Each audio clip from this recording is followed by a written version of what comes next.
खाली लाईव्ह नंतर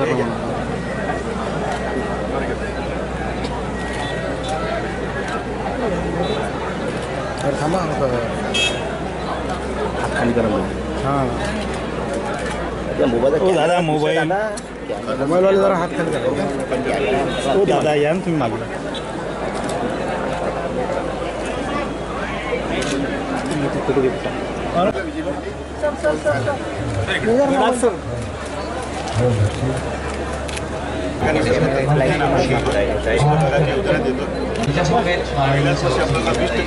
काढून आणा काढून आणा. सगळे घटना हा जो नागपूर जिल्ह्यातला जो गाव आहे त्या ठिकाणी 4-5 क्विंटल कापूस घ्यायचे. 5 क्विंटल एका वर्षामध्ये 11 बाजीमुळे 9 क्विंटलवर तिथले शेतकरी. कृषी विकासाचे अवलोकन इथे प्रतिभेला अभिवादन माननीय व्यावसायिक उपाध्याय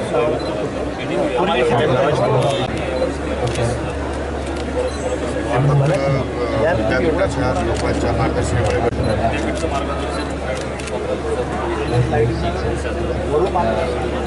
किती लाभ सहभागी केले लागवड केल्यामुळे कपाशीचे उत्पन्न असतं. कपाशीचे जवळपास लोडू नका ना तुम्ही डिपार्टमेंट तुम्ही काय तुम्ही घ्या ना मागे जमिनीचा पर्याय असोसिएटेड हायड्रोमेट्रोलॉजीची पण AICRT आहे. सोबतच सर आपण इथं पेस्ट आणि डिसीजेस ट्रायकोडर्मा ह्या 2 गोष्टी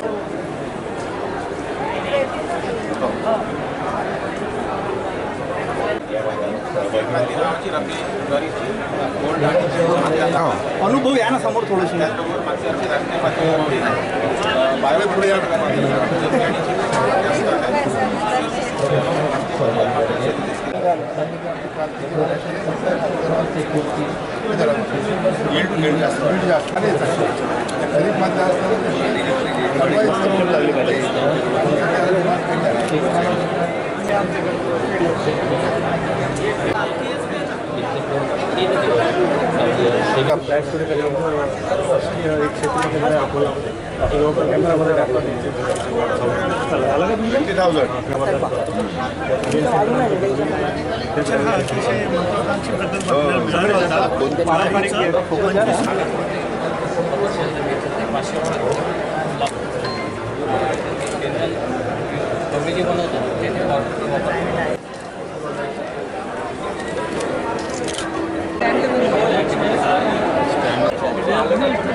यामध्ये उपस्थित माननीय नामदार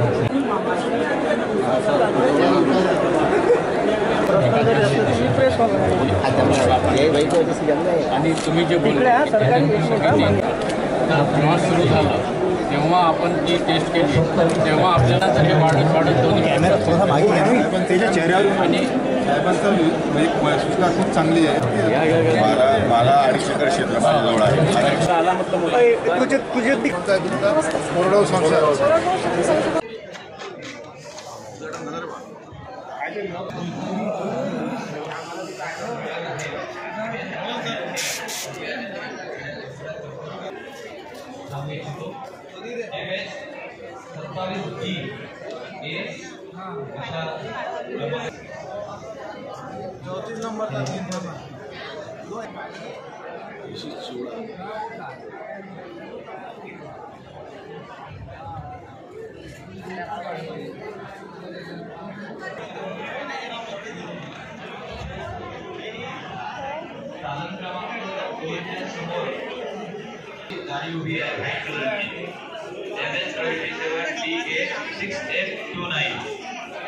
त्याचप्रमाणे तारण क्रमांक घेऊन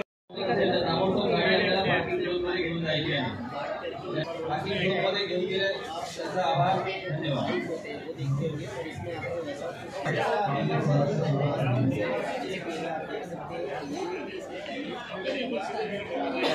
है वैरायटी अभी आप इसके जस्ट बगल में देखिए, कटहल बोलते हैं, जैक की है।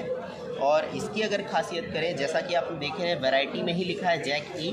जैक ई का मतलब होता है ई से अर्ली। 2 मिनिट ना।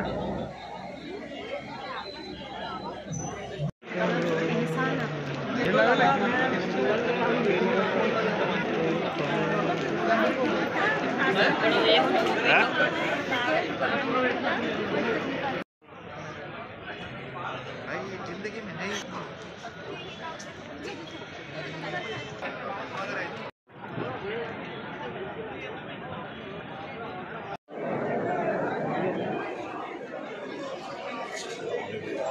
अरे यार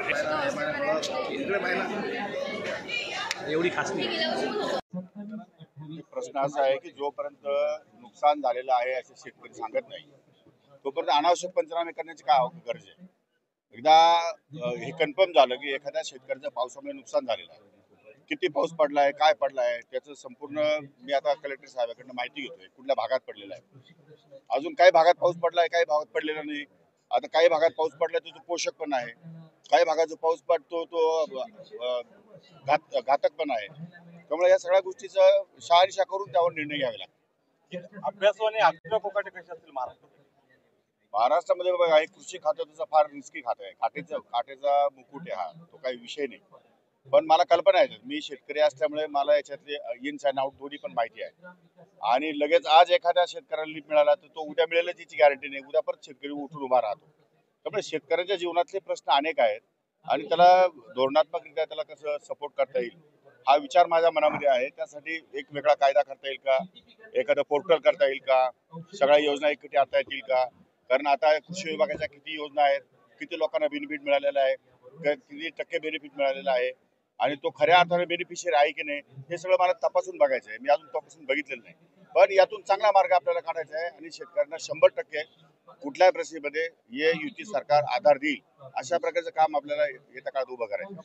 सरकारनं 100 दिवसांचा एक प्लॅन प्रदर्शनी आहे ही कमर्शियल आहे का? इथे 35,000 रुपये पर स्टॉल घेतला चाललेला नाही, आता इथं तर विद्यापीठाचे स्टॉल आहेत आणि दुसरी गोष्ट या स्टॉल लावण्यासाठी जो खर्च येतो, ज्या कमर्शियल कंपन्या आहेत त्यांनी थोडंफार पेड केलं तर काय बिघडलं नाही, कारण शेवटी याला मंडप आहेत, लाईट्स आहेत, सगळ्या सुविधा आहेत, त्या देण्यासाठी पैसे तर लागतातच ना।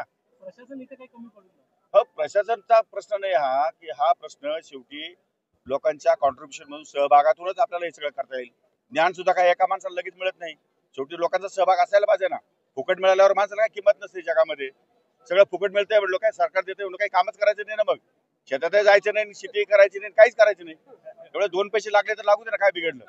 तंत्रज्ञान सगळं फुकट मिळत नाही ना, अक्कल विकत घ्यावी लागते बऱ्याच वेळा, फायद्यातून तोट्यातून सुद्धा अक्कल विकत मिळते, तेव्हा ते होत आहे। धन्यवाद। नाराजी कमी झाली का?